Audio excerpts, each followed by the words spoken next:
We all have a place of knowing inside of us. And we sometimes, it's almost like we get lost and we can't find it because we're so concerned about how people are going to feel about the way we feel. So you really gotta work through your stuff so that you can meet the person that you're gonna have true, authentic chemistry with, and not this kind of like chaotic chemistry with. I'm really excited and grateful for today's guest. I think this is going to be a conversation that I know a lot of you have been looking forward to.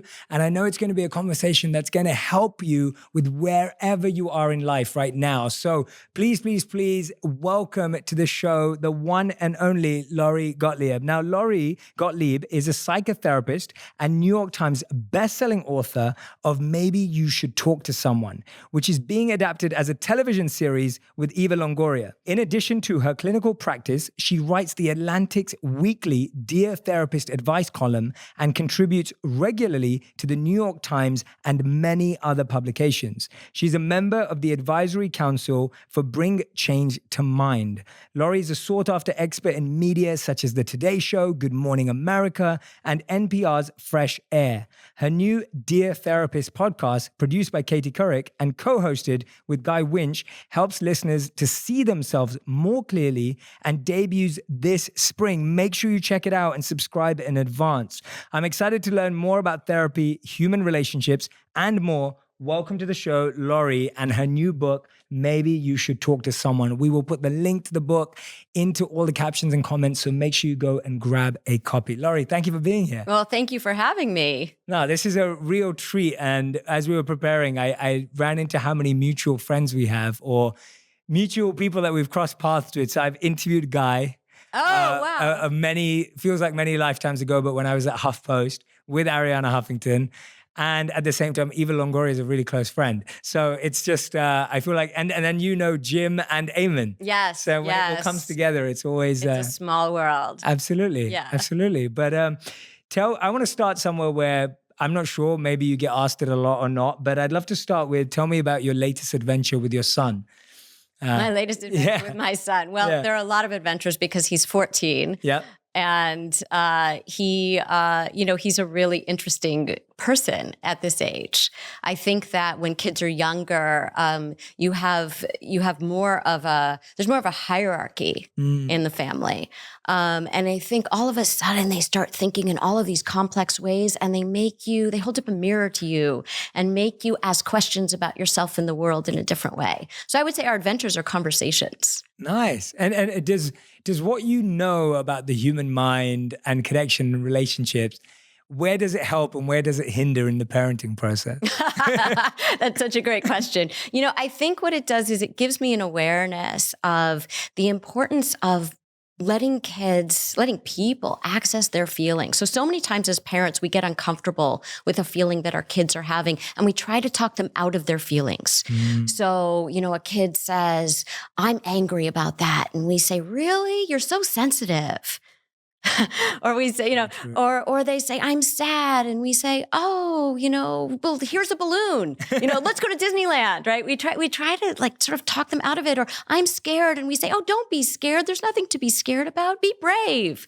And I think what happens is then people don't know how to access their feelings because they were always talked out of them. So I think the benefit, the upside of being the child of a therapist is that nothing gets swept under the rug. The downside is that he'll be totally screwed up anyway because, that's life. Yeah. And what are the lasting effects of that? What you're saying is spot on. Like, we're always trying to negate or neglect feelings and emotions that people share with us. What are the long-lasting effects of that? Well, in adulthood. Right. I think what happens is that people try to get rid of their feelings. They don't realize that feelings are positive, that our feelings are a compass, that they give us information. If you're sad, why are you sad? What needs to change? If you're anxious, what is that telling you about what's not working in your life? Even envy. People are so afraid of envy. And I always say to people, follow your envy. It tells you what you want. So instead of sitting there and looking at what everybody else has, say, what do I want? How can this help me to take the small step that I need to take to do something different so I can have what I want. So what happens is people will minimize their feelings. Well, I have a roof over my head and food on the table, so I shouldn't be sad. I shouldn't be anxious. I shouldn't feel the way that I feel. People will try to numb out their feelings. So many people feel like, numbness is a way of, like kind of managing their feelings. But I feel like numbness isn't nothingness. Numbness is, it's not having feelings. It's being overwhelmed by too many feelings. And your feelings don't go away just because you push them down. And that's the problem, because our feelings will come out in behaviors, in a short-temperedness, in anxiety, in too much food or wine or time on the internet. A colleague of mine calls the internet, she said, it's the most effective short-term non-prescription painkiller out there. True. And like every non-prescription painkiller, it also has a lot of side effects. Well, yeah.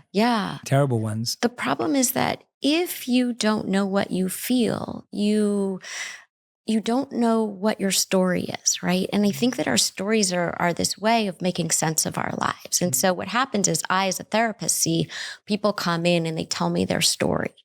And the thing is, their story, there's so many problems with the story. We're all unreliable narrators, right? We're telling a story in a particular way. But I think if we don't know what we feel, we only see a very narrow part of the story and it limits us. Yeah, so true.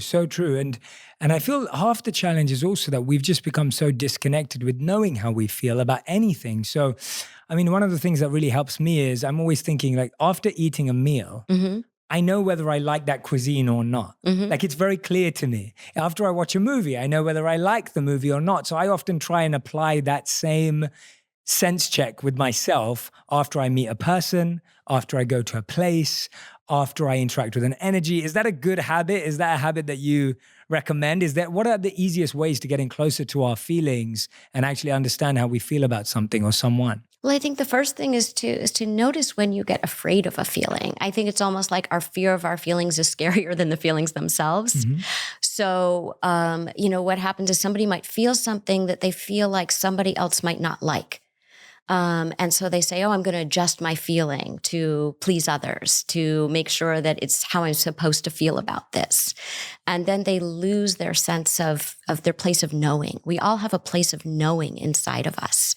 And it's almost like we get lost and we can't find it because we're so concerned about how people are going to feel about the way we feel.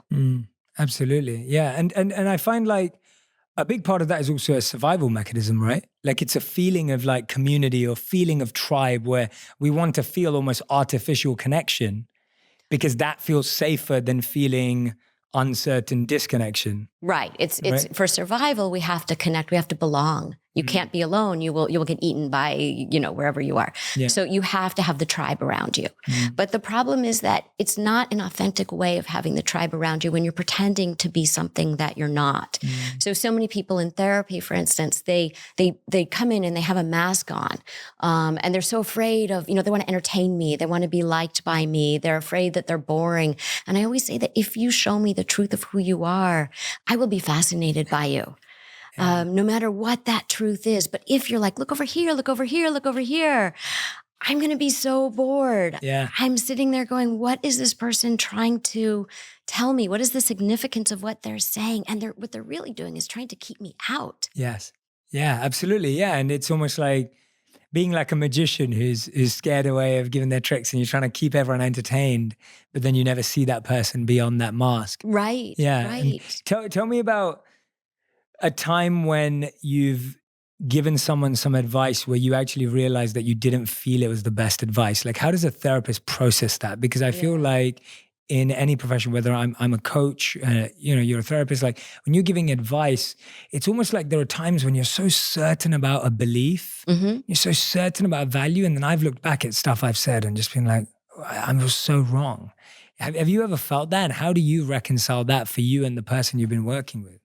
I think it's really important for me to remember that I might know what I would do in a certain situation, but that might not be the best choice for them because I'm not living their life. So I have this word taped up in my office. It's ultra-crepidarianism. And it means the habit of giving advice or opinions outside of one's knowledge or competence. I love it. And I think that applies to our friendships and our romantic relationship, everything, because you can't know what another person should do. You can help them come to a place of knowing for themselves what they should do. Yeah. So I'm always working to help people to figure out, to get to that place of what should I do, and not ask the outside world. And not, we crowdsource on the internet. We do that. Like, we ask the internet. People will type in these questions like, husband is cheating. What should I do? And they crowdsource that. And it will be different for each person.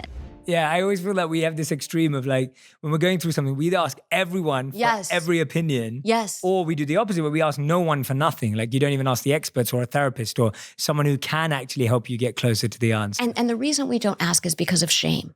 I think so many times we keep these secrets from ourselves, from other people, because we feel we have so much shame around the fact that we're even struggling with something. So many people keep secrets from me as a therapist. And Carl Jung called secrets psychic poison. And I think that's what they are, is like when we keep something, and there's a difference between, of course, privacy, which we all need to have, and secrecy. Secrecy is about shame. Privacy is like a healthy boundary. Wow, that's fascinating. Yeah. Secrecy is, I can't tell this to anybody. I get this so much. I see a difference too between the way men and women keep things to themselves, right? So many men will come in and they'll say, I've never told anyone this before. And then what they tell me feels like, really? That is your big secret? And I feel so much compassion for them, because I feel like it's so sad that in our culture, we tell men, you cannot be vulnerable. You cannot share this. Because you will appear weak, or, whatever it is. It's not okay. Women will also come in and they'll say, I've never told anyone this before. But then they'll say, except for my mother, my sister, and my best friend. So they've told maybe 1 to 3 people, but for them, it feels like it's a secret and they haven't told anyone. So I feel like, what is this shame about? Why is it so hard, when the reality is that we're all going through similar things. And if we don't talk about it, we don't know that. Absolutely, yeah. And I think that's the saddest thing about all of that, is we feel like everyone's got it figured out apart from us. Yes. Right? It's not only that we feel shame, it's like we feel like, oh, she's got it all figured out, he's got it figured out, and that person in my company's got it figured out, whatever it is, but I'm the only one. Right. And then what happens is we have this voice in our head that is so self-critical, so unkind, because we don't get the feedback of, oh, this is normal and everybody's going through it. And so we walk around. I had this one therapy patient write down everything that she said to herself over the course of a few days and come back and read it to me. And she comes back and she has this sheet of paper and she says, I can't read this. I'm such a bully. And they were things like, are you going to eat that with those thighs? Or you made the mistake. You're so stupid. Or, oh, look at all those couples. I'll never find anyone. Yeah. And we don't realize that's what's playing in our heads, because we don't reality check with other people that they're also struggling with some of the same things. Yeah. And the thing is, self-flagellation never enhances our growth. So people think, I'm going to be tough on myself and I'm going to hold myself accountable and then I'm going to grow and change. Self-compassion is how you grow and change. And that doesn't mean not holding yourself responsible for things. What it means is that you can be accountable and you can also be compassionate. And that combination is going to help you grow and change. Yeah, absolutely. And by the way, if anyone, I'm just going to throw it out there, if me or Laurie look like we're sweating, it's because we are sitting in a sauna. Like, we are in a sauna right now. With no AC. With no AC, just for the benefit of this audio for each and every single one of you. So in case you see us sweat, it is the depth of the conversation, yes, but it is also the fact that it is a sauna. And it's only going to get worse. There will be water very soon. But Laurie, tell me about what first took you into wanting to be a therapist, because I feel like today therapy is, and I mean, of course, I'm only looking at it in the generation that I'm in, but I'm seeing therapy being a very growing need in the world. I'm seeing it as an industry that I believe we need more qualified people to serve people and to help people and support people. We're seeing the rise of mental health. when you decided to be a therapist, what was your calling to that, and where did you see its role at that time versus how you've seen it evolve? So it's interesting because I came to the therapy profession very late in life. I never imagined that I would be a therapist. I started off when I graduated from college. I was working doing film development, and then I moved over to NBC, and I was doing primetime series development. And this was a long time ago. This was the year the ER and Friends premiered. So this is amazing. 1994. Yeah, great shows. Great shows. Yeah. But when I was working on ER, it was interesting because what I loved about working in TV and film too was telling these rich human stories. And I felt like ER did that so well. I mean, nobody goes into an emergency room because they expected something to happen, right? So it's these inflection points in life. And we had a consultant on the show who was a real ER doctor. And I spent some time in the ER with him. And he kept saying to me, I think you like it better here than you like your day job. And he said, you should go to medical school. And I said, well, I'm not doing that. I was a French major. I'm not doing that. But I went to medical school. And I felt like in medical school, you saw the real stories. So it wasn't the fictionalized versions of them. It was real life. And when I got there, it was like, I was up at Stanford, and it was like the dot-com boom, the first one before the bust. And everybody was saying, oh, there's this new thing called managed care, and you're not going to be able to spend time with your patients in the way that you want to. And I was really about had this idea of being the family doctor who guides people through their lives, which of course leads to the therapy thing, but I didn't realize that at the time. And so I ultimately, I started writing when I was there, and I left to become a journalist where I felt like I could really spend time with people, hear their stories, help them tell their stories. And then later, when I had a baby, I was, it was one of those things where I felt like I needed more human contact during the day, adult contact during the day. And the UPS guy would come with all the deliveries, and literally I would detain him and be like, hey, how about those diapers? And he would back away to his big brown truck. Brilliant. And I thought, something is wrong here. He would, at a certain point, he would like tiptoe to the door, gently put the package down so I could not engage him in conversation. Talking to strangers. And right. And so I called up the dean at Stanford and I said, listen, maybe I should come back and do psychiatry. And she said, if you do psychiatry, you'll probably be prescribing Celexa in 15-minute intervals. I know what you wanted to do. Why don't you get a graduate degree in clinical psychology and do the work, the deep work that you want to do? And that's exactly what I did. So I feel like I went from telling people stories to helping people change their stories in the therapy room. I feel like my writing background is so useful because I'm almost like an editor in the therapy room where people come in with these faulty narratives and I help them to rewrite them. One of the things I think people feel when they come to therapy is, I really want to understand who I am. And I feel like part of knowing who you are, part of getting to know yourself is getting to unknow yourself. It's to let go of those limiting stories that you've been telling yourself over and over, so that you can live your life and not that faulty narrative that you've been telling yourself about your life. And that opens you up to so many more possibilities. So sometimes what we think we know about ourselves isn't really accurate. And that's the editing that we do in the therapy room. Yeah, absolutely. You're so right. We need to unknow and unlearn so much more than we feel we need to learn about ourselves and know about ourselves. It's the uncovering. In my book, I talk about the analogy that's given in the spiritual texts of a dusty mirror. So it's like if you look into a mirror and you look into it and you ask, what am I looking at? It's like all you see is dust. And that's kind of like our experience of who we are. Whereas when you start wiping away the dust, it can actually be a painful process in the beginning because the dust comes in your face and you cough a little bit and it gets in your eyes, but then slowly you can see yourself. So it's that cleansing away of all the layers of dust that we've accumulated almost. Right. And when you say it's hard, it is hard. And I think sometimes people imagine that they're going to come to therapy and they're going to download the problem of the week and then they're going to leave and they don't have to do any work. Yeah. And you actually do have to do some work. And that's why I talk in the book about the difference between idiot compassion and wise compassion. Yes, I love that. Yeah, tell us about it. Yeah. So idiot compassion is what our friends do. It's like, someone breaks up with you and you're like, oh, he was a jerk, even though we know that like this has happened the last 3 times because there's certain ways you behave in the relationship that lead to this outcome. Or, you didn't get the promotion you wanted. And we know why that happened because that keeps happening to you. And we say, oh, your boss doesn't see your talent when we really know what's going on. But we don't want to rock the boat and we think we're being supportive. but it's not really supportive. And so, it's kind of like if a fight breaks out in every bar you're going to, it might be you. But we don't say that. That's idiot compassion, right? Yeah. Wise compassion is holding up that mirror, but the clear mirror, not the dusty mirror. Yeah. And it's holding up that mirror and saying, I'm going to help you to look at yourself in a way that maybe you haven't been willing or able to see. And I think you're going to like what you see because it's going to help you navigate through the world in a much smoother way. Yeah. And maybe you will have to make some changes, which people, people usually come into therapy and they're like, I want things to change. And what they want to change is someone else or something else.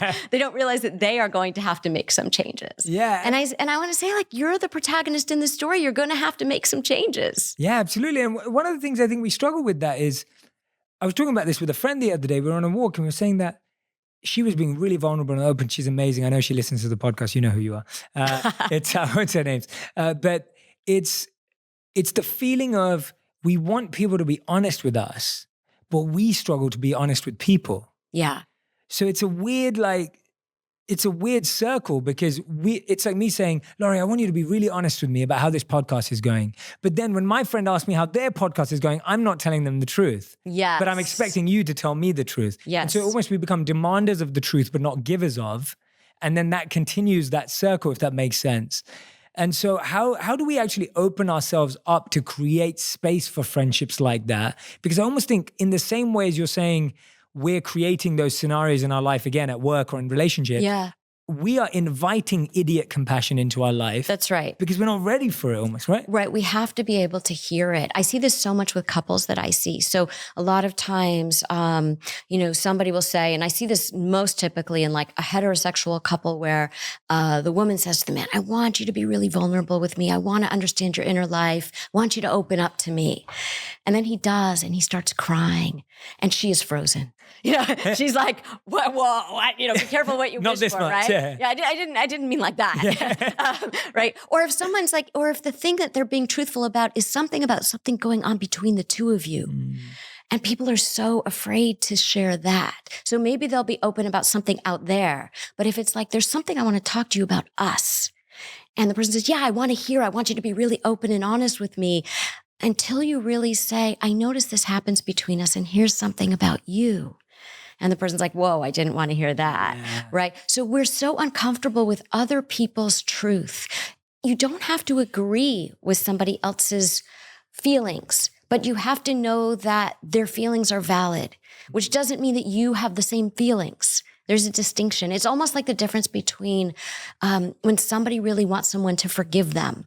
And I always say, like, there's a woman in the book, she wants her adult children to forgive her for what she had done. They're estranged from her. And I said, you know what? You can't, you're asking for something called forced forgiveness, that people are not going to forgive you because it will make you feel better. And sometimes not forgiving is okay. It's okay if your children never forgive you. Maybe they will have compassion for you. Maybe they will see you as the mother that they want now, even though you couldn't be that then. We have to learn how to forgive ourselves. But so many times if someone says, I'm really upset about this, we say we want to hear that, but we don't know how to let it in, how to be open to it. Yeah. And how do you in the therapy room and in your life, and when you're advising people live, or sometimes we assume that people live very problem-driven lives. So when they come and see you, they feel they have to start with a problem. Yeah. Or sometimes when you see a friend, you feel like you have to share something that's going wrong for there to be a conversation. I feel like almost problems and wrongs have become better conversation starters, or more, I would say, more comfortable conversation starters for people, as opposed to something positive. Do you see that a lot? You know what's so interesting? Yeah. I think that we have this weird dichotomy where on the internet, everybody's posting all the positive things. In person, everybody's sharing all the negative things. So true, yeah. And so there's not that balance. I think that a lot of the time we're kind of using our friendships to kind of download our problems, but we're not actually listening. When I was training, I was doing my internship, a clinical supervisor said, you have 2 ears and 1 mouth. There's a reason for that ratio. Yeah, absolutely. I think we don't know how to listen. And so sometimes we feel like when someone's telling us something that we need to problem solve for them. We don't know just how to sit with them and not fix it for them. And we don't realize too that sometimes we're helping them by helping them to hear themselves more clearly. Yes. And if we talk for them, if we talk over them, they can't hear themselves. We're talking over their internal voice. That last bit there at the end that you just mentioned is so powerful. We're talking over their internal voice, and actually simply listening to them allows them to hear themselves. Yes. And you're so right. I feel like my best conversations are definitely when I can find the narrative just by being able to share and share and share, because most of the time we talk for 2 minutes and the person giving the answer talks for 8. And it's almost like, and now it's like, okay, now do I take that answer? They don't quite understand me. And then, right, it just kind of gets lost. So how do we shift? Is talking about our problems useful? With who is it useful? And when is it useful? Yeah, I think you have to choose your audience. Yeah. I think so many times people have had bad experiences. Let's say that growing up, they had bad experiences. And so then they end up choosing someone who will disappoint them. And then they say, see what happens when I'm vulnerable? See how that doesn't work? Yeah. And what happens is they don't realize that they're repeating this pattern. One thing that therapy really does for people is it helps them to see you are making choices that are repeating, that are helping you to repeat a pattern that is making you unhappy, that is keeping you stuck. And people don't realize that they're doing that. There's a woman in the book who keeps hooking up with the wrong guys, right? And including, by the way, one from the waiting room. I don't mean in the waiting room. It's not that exciting in her office, but she meets him in the waiting room. And I know because of her pattern that, this is going to be a disaster. And she keeps saying, oh, it's the guys, it's this person, it's that person. And she doesn't realize that these people are so much like the people she grew up around. And I don't mean that we're blaming people's parents, because I think that most parents did their absolute best. Most parents really want to be a good parent, but sometimes they didn't know how, or they were very limited, or there were some mental health issues, or whatever it might be. And so they couldn't give their kids that mirroring experience that, is something that they would want in an adult relationship. And so with her, it takes her so long to realize that when she meets someone who is going to give her what she wants, she's like, oh, I'm not attracted, no chemistry, right? It's almost like she doesn't know how to be around someone who will give her what she wants. And there's a learning process around, well, wait a minute, just because something feels familiar, like the person who disappoints you, doesn't mean it's right. That chemistry that she kept feeling was like, oh, you feel familiar, come closer. Yeah. It's like, no, the fact that you feel familiar should be a sign, like, let's try something different. Let's go into this place of unfamiliarity. And it will be uncomfortable because you don't know the customs in this country. You haven't been to this country before. You're going to have to use your guidebook and learn your way around a little bit. But why don't you see what it's like over in that country? Yeah, right? Yeah, absolutely. What is your take on the elusive chemistry when people talk about it in their partnerships? And, the way I've always understood it is I've always felt that when you look at chemistry and compatibility, chemistry is something that I can feel multiple times a day with different people. Yep. I can feel it with the barista. I can feel it with my personal trainer. I can feel it with someone I'm just taking the train home with. Like, chemistry is something I can feel over and over again. Compatibility is something I can't. It's not as easily replaceable. It took longer to build, and it's something that I have with less people in the world in general. Yep. And so for me, I always look at chemistry as that elusive thing, because I hear the same. My friends will come back from dates and be like, Jay, but there was no chemistry. And I'm like, okay, wait, so tell me about that and how you've tackled helping people understand chemistry and filter it better. Yeah. So this is, I love that we're having this conversation, because this is such an important part of relationship. So many times people will say, they went on a first date with somebody and they're like, yeah, no, I had a really good time, but there was no chemistry. And I said, well, having the really good time might mean that there's potential for chemistry. Yes. But what they do is, because they're on the apps and they say, oh, well, there's like 10,000 other people that I can date. And they just keep recycling and recycling and recycling, and they don't give something time or space to grow. And chemistry sometimes happens right away, and other times it takes time to grow. So there are these surveys that were done where men and women were followed for 20 years, from the moment that they went on a first date through marriages, divorces, all these things. And what happened was, a lot of people have revised their stories depending on what happened later. So the people who are happily married, let's say, a lot of them said, well, tell us about the first date. when they're telling it now, they say, oh yeah, there was instant chemistry. But what they reported at the time was, yeah, I don't know, maybe I'll go on a second date. I don't know. There's not a lot here, but it built. And so their story became, there was instant chemistry, right? Now, the people who were divorced, sometimes they would say, oh, I knew I never liked this person from the beginning. And yet at the time they reported, oh my God, we had this amazing chemistry, right? So it's not very reliable that first time is what I'm trying to say. Yeah. It takes time. So you go on a first date or a first meeting with somebody and you say, did you have a good time? Would you like to spend another hour with this person? And then see whether something develops. Sometimes it does. A lot of the times it does. A lot of the time it doesn't, but you won't know until you give it some breathing room. I should say too that, there's this saying that we marry our unfinished business. And what I mean by that is that a lot of times if you haven't worked through some of these ways of being in relationship that didn't work very well for you, you seek them out in other people without realizing it. So the person will look very different, let's say from your mom or your dad or whomever, and yet, once you get to know that person, you're like, oh God, oh wait, this feels really like, oh, I recognize that. I didn't see that at all, right? So that's our unfinished business. So you really gotta work through your stuff so that you can meet the person that you're going to have true, authentic chemistry with and not this kind of like chaotic chemistry with. Yeah, chaotic chemistry is a really nice way to put it because that's often what it is. It's like everything's chaotic, but we feel chemistry. It's, it's like... Well, people will say, I have so much chemistry with this person, even though I can't rely on this person, or I'm always nervous. I'm always on edge. I never know where I stand with this person, but we have so much chemistry. Yeah. And it's just, and it's crazy how I'd love to date back actually. And I'm doing some research on it right now. I'd love to hear if you already know it some, but I'm really interested in where that desire for chemistry ever even sourced. Like where it started, like that want that we all have for wanting to feel chemistry. Like I wonder whether it was a movie or, because I remember the first time I wanted a girlfriend was because I watched a movie. Yeah. My favorite character like was attracted to this girl. And I was like, oh, maybe I should have a girlfriend. Like I didn't, I was a kid and I didn't even know what that meant. Yeah. But it was just so cleverly planted into my mind that I didn't feel complete without a partner.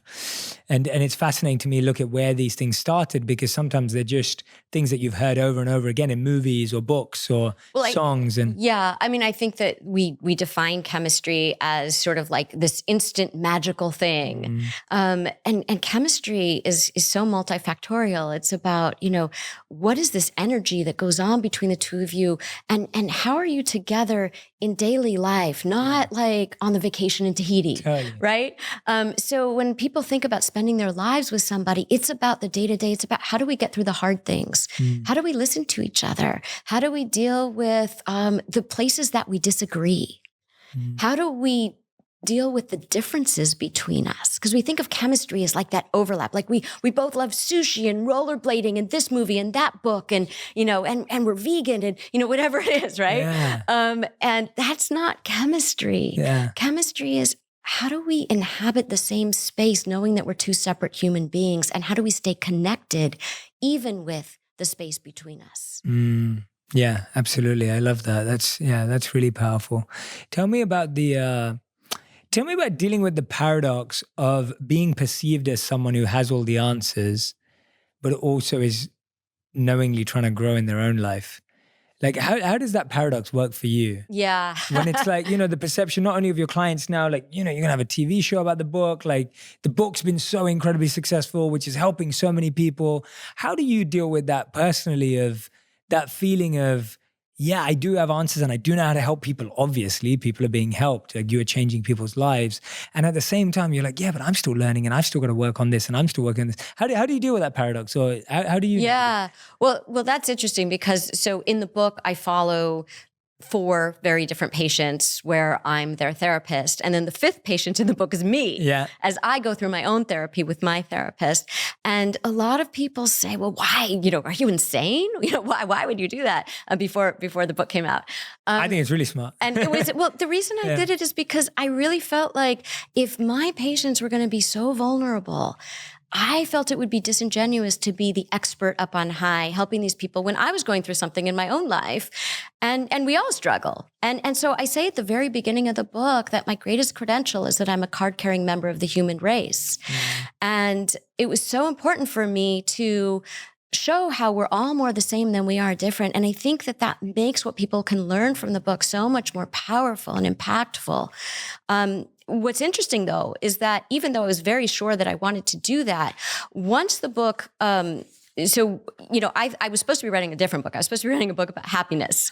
and it just felt so empty to me, because I feel like happiness is a byproduct of living our lives in a fulfilling way, in a meaningful way, is really what we all hope for. But happiness is the goal in and of itself felt like a recipe for disaster. So I felt like it was just, I was a therapist and I was trying to write this book about happiness, and it was making me depressed. Ironically, I called it the miserable depression-inducing happiness book. And so I ended up not writing that book. And then I ended up writing this book. And I thought like maybe 3 people would read it, because everybody said, oh, nobody wants to read a book about therapy. And it's a book about the human condition. And so once the book was turned in and the sales team got it at the publisher, and everybody started like passing the book around. And I thought, oh no, maybe because I thought like 3 people would read it. Now I'm like, maybe 300 will read it, maybe 3,000. I didn't realize like we're like 10 months on the New York Times list now. Yeah, and so, well, thank you. Awesome. I say that only in the context of, if I had known how many people were going to be reading it, I think I would have hesitated to be so open. I let it rip. I mean, I do not come off well. Yeah. I mean, I'm very just, here's what happened, and I just let it go. And so I'm really glad that I didn't clean myself up, because I think that if I had, people wouldn't have read it. I think that the reason that people are responding to it and seeing themselves in these stories is because we're all so real in the book. Nobody's cleaned up in the book. Yeah, I agree. And I think that's beautiful. And I do think that message is so much stronger today as well. And I'm really glad that you didn't know how successful the book was going to be. Yeah. It's great. And it's funny though, isn't it, that we feel that sometimes like, you would, and I'm glad you didn't, and I know you didn't too, because you're very happy sharing, but it is weird that we think, oh, if that many more people were going to see this, I wouldn't. What is it about that? Is that just more chances and odds of people having issues with us or challenging us? Like, what is that stops us from being more vulnerable the more people see us? Because I feel when you're not well known, it's like you strive to be well known, and then when you meet people who are well known, they're almost striving for more privacy. Yeah. It's like, right? I'm sure you see that in your work all the time. I do. I think that people are afraid. I mean, I think there's shame there, like that, right. that as a therapist, letting people see me struggle. Yeah. And say, here, I mean, I do all the things with my therapist that my patients do with me. So you see me, like, I want to be liked by him, and I Google stalk him one night, and, I do all these things. And it's embarrassing, because you think, well, people will think less of me. People will think that I'm less competent, or, whatever you imagine. And that's not been the case at all. Yeah. I think that people have said, I really value what you shared. I really respect you. I admire you for that. And I think that translates to people out in the world being more open with each other, because the title of the book, Maybe You Should Talk to Someone, doesn't mean we should all go to therapy necessarily. It means we all need to talk more to each other. Mm-hmm. And so the more that I can model that for people, if I can't, walk the talk, if I can't do what I'm asking people to do, then there's a big gap. Yes. But if I actually do it, I think it helps people to say, oh, well, if she can do it, then I can do it too. Absolutely. And what have you seen of those patterns of clients that you find that you're working with that have seen the biggest transformations in their life? Are there patterns in those people that they have certain shared beliefs, values, work ethic, habits that help them take whatever advice you gave or other therapists have given them that have actually changed? Like, what has been that kind of X factor that people have shared? I think that what happens is they release the story that they came in with. And sometimes it's these stories of, there's the content of what they're saying. Like, here's what's going on in my relationship. Here's what's going on with my anxiety. Mm-hmm. And they have a story about it. So they think that the content is the story. But what I'm listening for is sort of the music under the lyrics. So the lyrics are, I'm having panic attacks. Yeah. The music is, what is the underlying struggle or pattern that is getting you into this situation? And once they can see that can translate into everything that happens in their daily lives.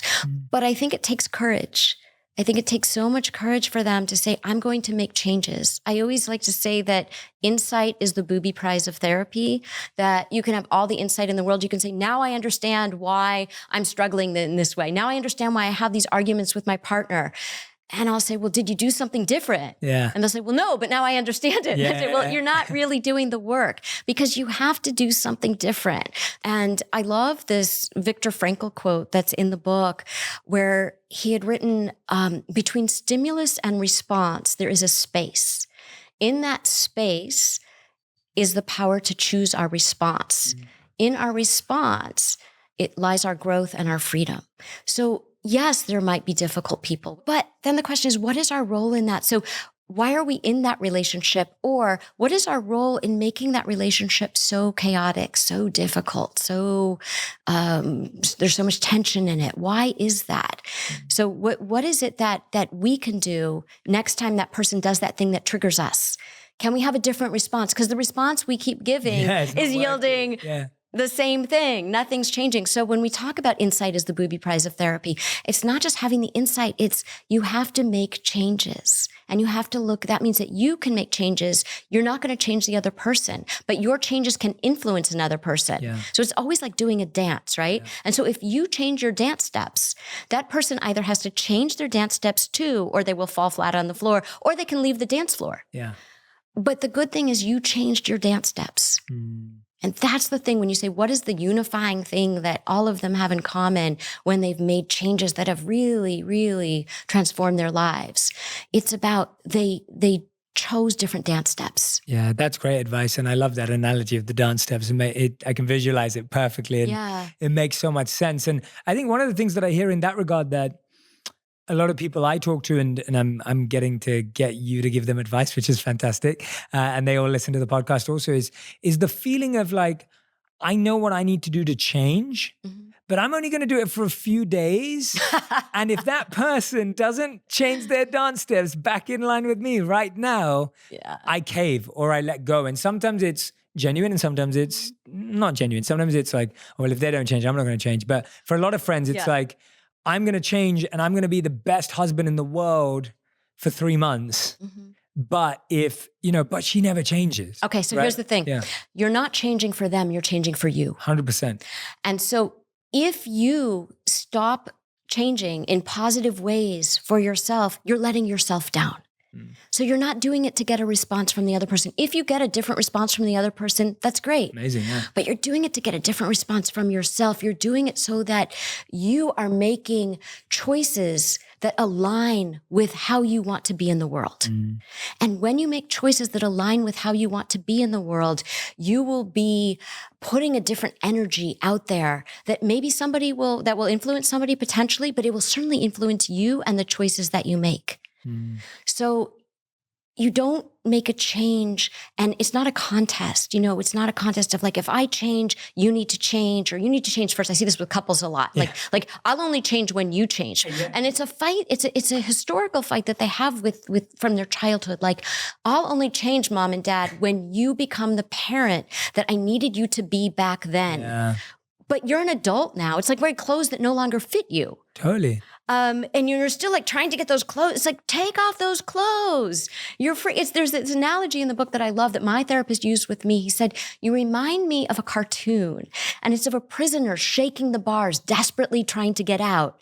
But on the right and the left, the bars are open. No bars. Yeah. Right? And I was like, whoa, I am my own jailer. Yeah. We sometimes are our own jailers. We think we're so trapped by everyone and everything else, but we are the ones who are keeping ourselves imprisoned.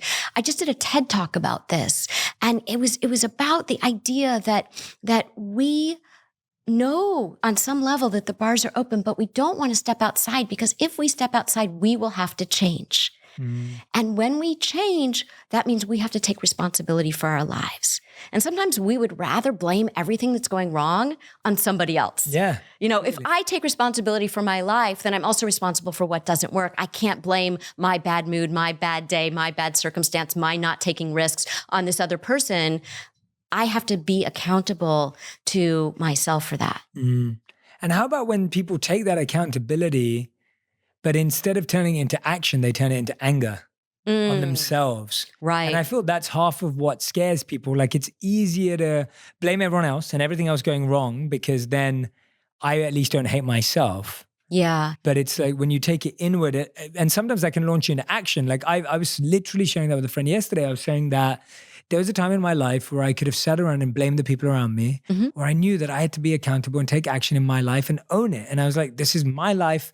If I'm going to blame them, I'm going to be sad. Yeah. So it shifted me into action. But we find also that it can shift people into anger.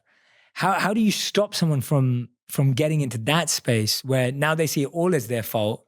And now it's like they're just a bad person and it starts becoming very negative for their self-talk. Well, I would say two things. One is that we really talk a lot about self-compassion because self-compassion helps you see how complicated human beings are.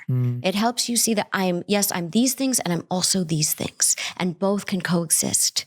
I'm growing here and I'm learning here and I made this regrettable choice here, but I'm going to learn from it. And self-compassion breeds compassion for others. So then we're more compassionate out in the world because we see the complexities of other people too. Absolutely. So I think that when we can, instead of turning that, the responsibility into anger, you can say, I'm going to be really kind to myself because no growth can happen without compassion and no growth can happen without vulnerability. And you can't truly be vulnerable if you're not going to be compassionate because you'll have too much of that anger coloring it.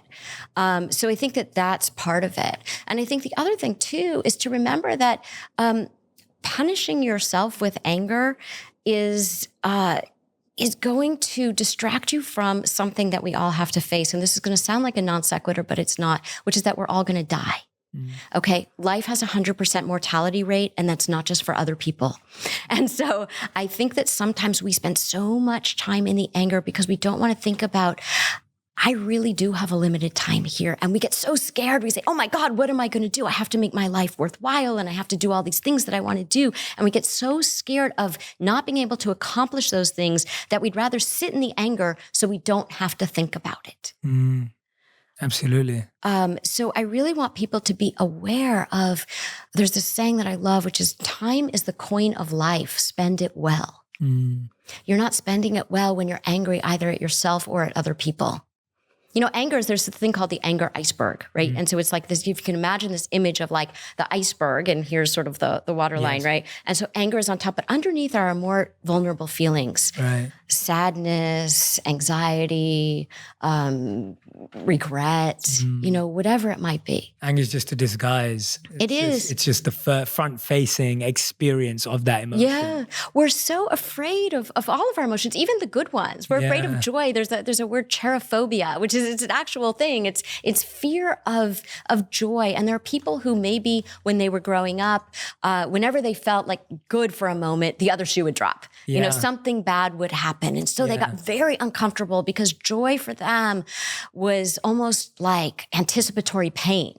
Like it won't last. Yeah. So I'd rather never experience joy than to know that it's going to go away. That was their mindset. Yeah. It's too painful when I get my hopes up and I think everything's going to be okay. And then boom, it goes away, right? And so there are a lot of people who they put all these obstacles in the way of their joy so that they don't have to feel joy because joy is too painful for them. Yes, absolutely. It's so true. And it's like while you're in joy, you're only thinking about when is this going to end? And when you're in pain, you think about when is this going to end? And that mindset continues. And that same mindset applies to both, right? In joy, you're thinking, when is this going to end? And then in pain, when is this going to end? Right. And people are afraid of their pain too. And I think there's a difference between pain and suffering. So pain is, we all feel pain because if you're human, you're going to experience pain. But suffering is the ways that we exacerbate the pain, right? So suffering is, I'm going to Google stalk my boyfriend or I'm going to ruminate on this mistake that I made and make myself feel really bad about this thing that happened. That's suffering. So we don't cause our own pain, but we do cause our own suffering. Yeah, I think it's fascinating how we create suffering, right? We create the suffering. What's that statement about how pain is guaranteed, but suffering is optional? Right. And it's something like that. It's like, that's the choice that we get to make. And one of the things I really want to dive into that with you is loss, which we were just mentioning about in the break quickly there. and grief that people experience. And I know for long parts of my life, I personally really struggled with knowing how to deal with people who'd lost someone. For a great amount. I think I'm a lot better now, but it was something I genuinely had to work on. And it's funny because I feel like you're just expected to know how to deal with this stuff. Right? Like you're expected to know how to deal with grief. You're expected to know how to deal with breakups, and not just for yourself, but for other people in your life. Yes. And in this chapter, you have a chapter where you're talking about John, the character. Yeah. Tell us about that experience of dealing with grief and how to support someone you love through grief. Yeah. So, I think there's a lot of loss in our lives in general, but we minimize the loss. So there are kind of these silent losses. Just before I get into John, there's this idea about, it was a breakup, but not a divorce. So in 3 weeks, you'll be over it, and it's kind of like, we don't know how to support our friends if they're really experiencing the grief of the end of a relationship where it wasn't as tangible because, it's not a divorce, for example. Or, we see that with, somebody had a miscarriage, but they didn't lose their 8-year-old child. And then people don't talk about the miscarriage and they're so alone in the experience. These are these silent losses because people feel like, well, I can't really, it's even just being single. Okay. So a lot of times people will talk about ambiguous grief. Ambiguous grief is the grief of being single because you don't know when and if you're going to meet someone. So you're always dealing with the loss of not having a partner, and it never ends. In the sense of you can't say, okay, that person's dead now. Not that that ends. Let me be clear. What I mean by that is when somebody dies, you are going through that experience of what they meant to you in their life, and they live on with you in a certain way, and you loved that person. Here you haven't met that person yet. You don't even know who the person is. So you're grieving for the person you have not yet met. And people don't understand the grief of somebody who really wants to be with somebody. And people will make all kinds of comments. Oh, well, you'll meet someone, or, oh, you have such a great life. And they don't want to acknowledge that, yes, that might be true. Yes, and this other thing exists, this ambiguous grief of, will I ever meet this person? Where is that person? I'm longing for this person that I don't even know what that person looks like or what their name is. Right? So I think that we need to learn how to deal with loss and how to support people in loss. In the book, we have loss in the sense of, even just losing the hope for a better childhood, right? So Charlotte, the woman who keeps hooking up with the wrong guys, what helps her move forward is that in order to move into adulthood, she has to let go of the hope for having had a better childhood. If you let go of that, you can move into adulthood and hold that grief. And that's when things open up for you. So there's all kinds of grief that every single person experiences. In the book, we have, loss of a child. We have loss of this young woman goes on her honeymoon and she's in her 30s and she comes back and she has cancer and eventually it turns out to be terminal cancer. And how do you deal with, you have 1 year, they say you have like a year to 10 years to live, right? And so people would say all these things like, have you gotten a second opinion? They don't know how to sit with her in the reality of her diagnosis. They'll say things like, well, my cousin took vitamin this and it worked, as opposed to just, this sucks, or I love you so much. So there's a chapter in the book called What Not to Say to a Dying Person, because she wanted to write a book about all the things that well-meaning people who loved her said, but they're so uncomfortable with talking about the truth of the loss. Right? So if somebody is experiencing a loss, I hope that we can talk about the truth of the loss with them and not try to distract them from that. Because that's what's really going to help them. I love that. That's the best advice I've ever heard on loss, for sure. Because everything's a distraction. We're always trying to distract people from their pain. And it's our discomfort. It's our discomfort reflecting onto them. Right. We say, I don't want to make them uncomfortable. You're actually making them uncomfortable by not speaking about what's there in plain sight. True. So this thing is there in plain sight sitting between you and you're not talking about that and you're making them uncomfortable.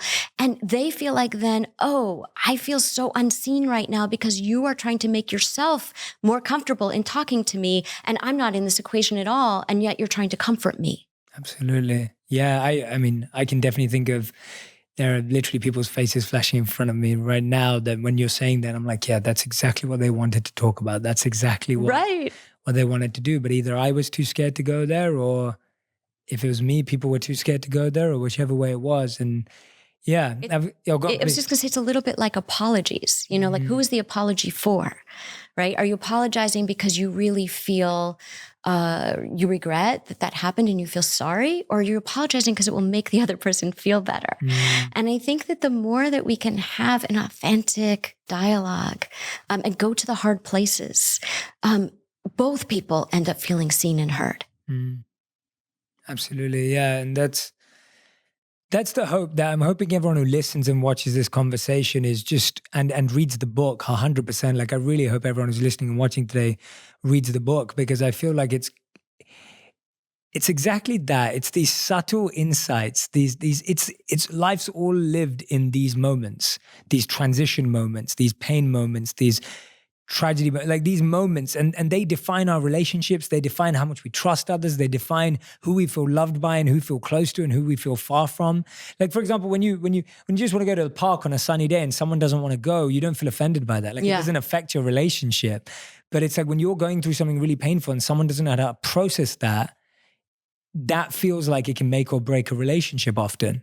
And I see that with people deciding who they love by how they feel that person treats them when they're going through something difficult. That's right. And that's why going back to what I said earlier about choose your audience, that, you know, you want to make sure that the person that you're opening up to is the right person. Yeah, absolutely. 2 more questions before I ask you the final set of rounds. So 2 questions that I want to end on before we go into the rapid fire rounds are, how do we be a good friend to others? I know it's a very open question, but I want to leave it open so that you can answer it. What is the best way to be a good friend for someone else? And the second question, how do we allow our friends to be the best for us? Because I think that's the part that we don't hear often enough, is how can we help other people help us better? Yes. We can be a good friend to others by learning to speak their language.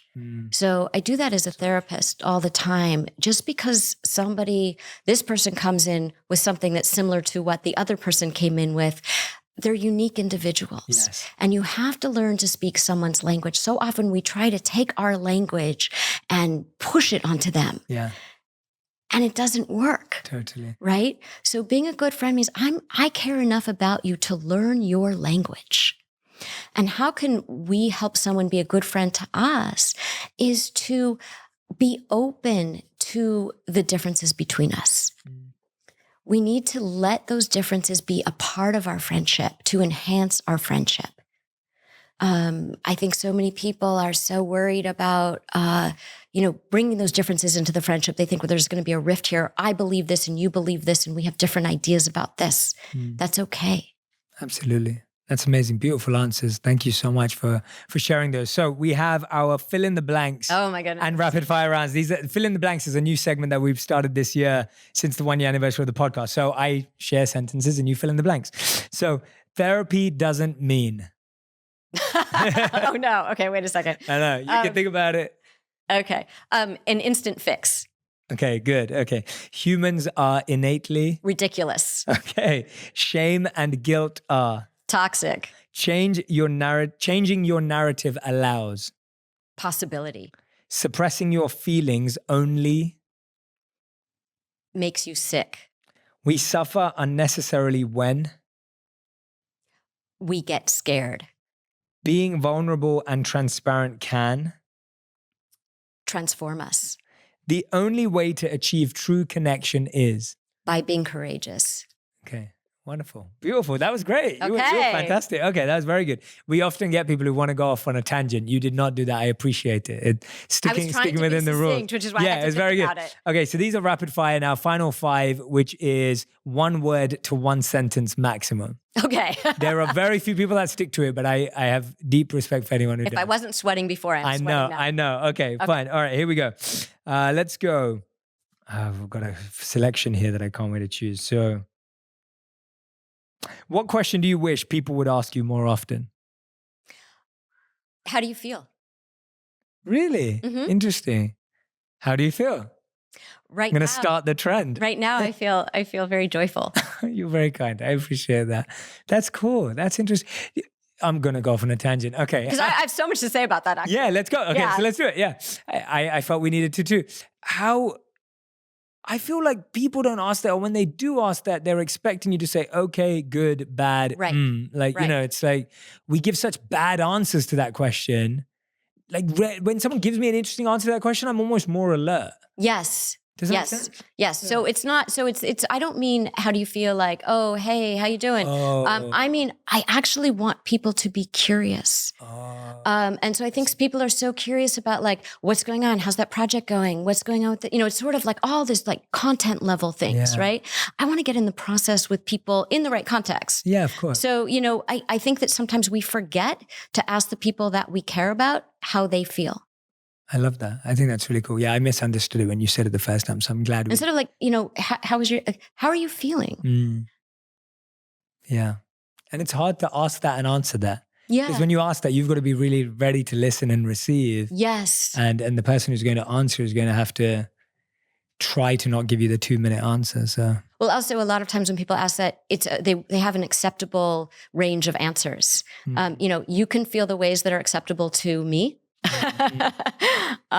Which is very different from, you know, they might throw you a curveball, and those curveballs are where your relationship deepens. Yeah, absolutely. All right. Question number 3.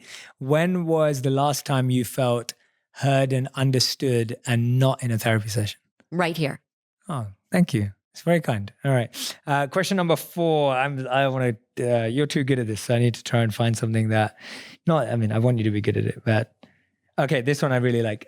If you could create a law that everyone had to follow in the world, what would it be? Kindness.